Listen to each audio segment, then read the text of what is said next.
Bonjour.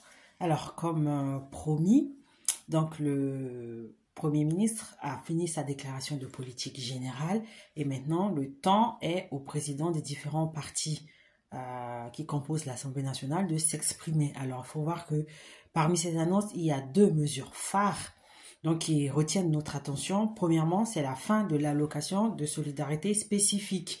Donc, en fait, c'est une allocation dont bénéficiaient les chômeurs donc en fin de droit et qui leur permettait de cotiser des trimestres pour leur retraite. Et donc, cette allocation, elle est supprimée. Donc, à partir de maintenant, tous les chômeurs en fin de droit vont basculer automatiquement vers le RSA, le revenu de solidarité active.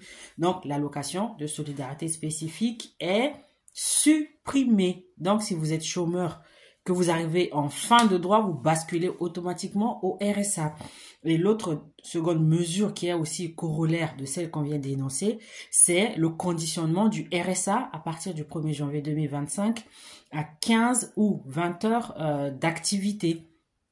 On peut appeler ça bénévolat, accompagnement à l'insertion, mais dans tous les cas, à partir du 1er janvier 2025, pour pouvoir bénéficier du RSA, donc du revenu de solidarité active, il faudra s'engager à effectuer 15 à 20 heures de travaux dont la nature n'est pas exactement connue, mais qui permettent de sortir de cette situation et puis d'aller vers l'insertion. Donc, deux mesures à retenir: la suppression de l'allocation de solidarité spécifique qui était octroyée aux chômeurs en fin de droit et le conditionnement et la généralisation de l'octroi du RSA à partir du 1er janvier 2025 contre 15 à 20 heures de travaux. Donc, fin de l'allocation de solidarité spécifique.